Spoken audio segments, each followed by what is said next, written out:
Hi guys! Welcome back to my content. My name is Yuri Cayo Dalayon and 12 years old.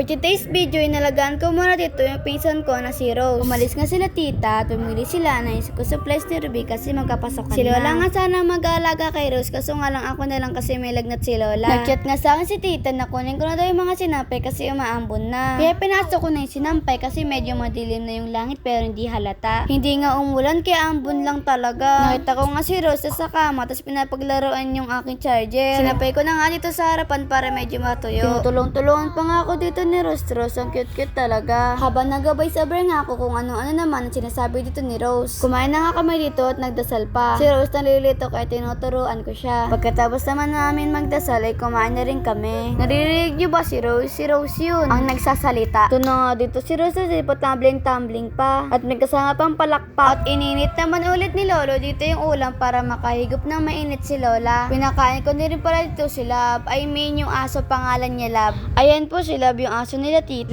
Nasad ko nga yun pala yung sahig na pinagkainan namin. Hindi nga kami kumain sa lamesa. Dito lang ang trip namin. Nandito nga pala ako sa bahay nila tita Mitch. Habang nagpunas ako dito, kuha naman ang kuha ng dadabay itong si Rose. Siyempre pagkatapos ko na magpunas ay nagwalis naman ako. Yung pinagkainan muna namin yung niwalasan ko kasi medyo may tirang-tira pa. Pagkatapos ko naman magwalis, sinugasan ko naman ito pinagkainan namin ni Rose. Yung ginamit niya muna ang plato ang inuna ko. Sunod ang mangkok na pinaglagyan namin ng ulam. Kanina pa nga ako nag-voice over. Siguro alauna ako nagsimula mag-voice over kasi pahinto-hinto ako. Tapos yung dumating sila tita Mitch malapit na mag-alas 2 ay tinigil ko ng pag-voice over. Tapos yung alas 6 ng hapon doon na ulit ako bumalik sa pag-voice over. Tuminto ulit ako sa pag-voice over kasi inutosan ako ni Lola bumili ng gamot. Sinabi naman ako ni Lola na hugasan ko din naman yung kaldero dito kaya hugasan ko na. And pinarasan ko na rin pala dito yung lababo. Pagkapunta ko naman dito kay Rose nakita ko ba't ginagaya niya yung mga teddy bear na umihiga sa sahig. At nagkawalis na rin pala ako dito sa bahay ni tita. Ay mali nila tita pala. Nabalik naman dito ni Rose yung mga teddy bear. Nagwalis ako sa kusina at sa terrace. Tignan niyo naman si Rose ang cute. Pagkatapos ko naman magwalis, inayos ko naman dito yung mga chinelas namin. Pinunasan ko rin pala yung lamesa na inuman nila tito. At yung pagka-video ko kay Rose, nagkapa-cute-cute pa talaga si Rose dito. Ang cute-cute talaga. Binidyoan ko kami dalawa dito ni Rose ko ano naman ang ginagawa niya sa mata niya.